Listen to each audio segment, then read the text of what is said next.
नमस्कार, मैं रिया और आप देख रहे हैं डॉक्टर साहिब की आज के इस वीडियो में हम जानने वाली हैं कि अगर घर में बच्चा है और बच्चे को बार बार सर्दी लग रही हो तो इसका कारण क्या हो सकता है। तमाम जानकारी हम जुटाने की कोशिश करेंगे और हमारे साथ जानकारी देने के लिए मौजूद है बिहार के जाने माने नवजात शिशु रोग विशेषज्ञ डॉक्टर निगम प्रकाश नारायण। तो डॉक्टर साहब, सबसे पहले तो आपको बहुत बहुत स्वागत है। बहुत बहुत धन्यवाद। डॉक्टर साहब, अगर हम देखें कि कोई बच्चा है और उसे बार बार सर्दी लग रही है, एक तबीयत खराब हो रहा है तो लगती ही है, लेकिन हल्की से किसी चीज़ के कांटेक्ट में आता तो सर्दी लग जाती है, तो इसका कारण क्या हो सकता है? देखिए, अब अगर सर्दी के बारे में आप कहेंगे तो आजकल जो है नवजात शिशु को खास करके जाड़े के दिनों में नाक से आवाज़ आने लगती है। कुछ लोग इसको भी सर्दी की संज्ञा देते हैं, लेकिन वो सही मानों में सर्दी नहीं है। वो बच्चे का एक रिफ्लेक्स है जिसके कारण बच्चा गर्म हवा लेने के लिए अपनी खून की नलियों का समझिए वो बढ़ा देता है और वो जो है सांस गर्म हवा जाती है उसके द्वारा, और इसी कारण जो है वो आवाज़ आती है जिसको लोग सर्दी की संज्ञा दे देते हैं। तो एक तो पहले ये समझना होगा सर्दी सचमुच में है या नहीं। सिर्फ नाक से आवाज़ आने का मतलब सर्दी नहीं होता है, पहला।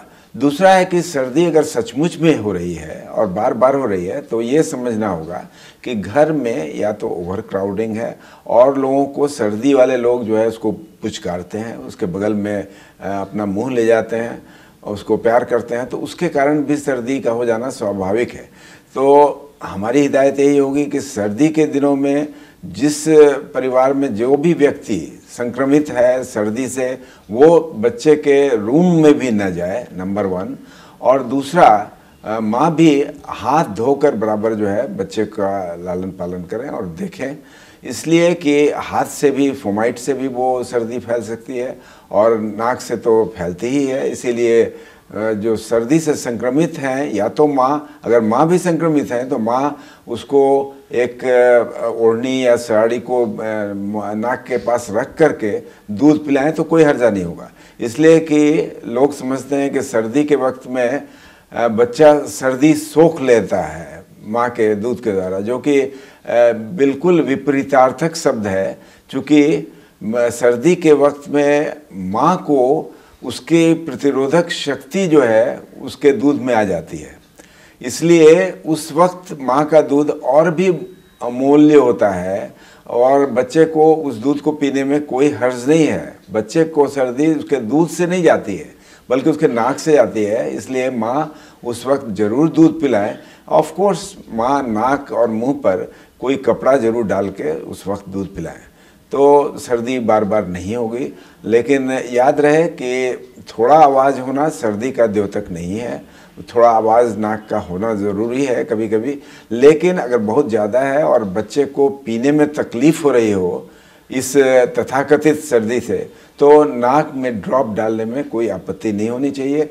नाक में डिफरेंट टाइप के सलाइन ड्रॉप्स जो है बाज़ार में उपलब्ध हैं और ये सलाइन ड्रॉप कोई हानि नहीं करते हैं, इसलिए आप उसको हर 2-3 घंटे पर भी दे सकते हैं, उससे कोई हर्ज नहीं होता है बच्चे को।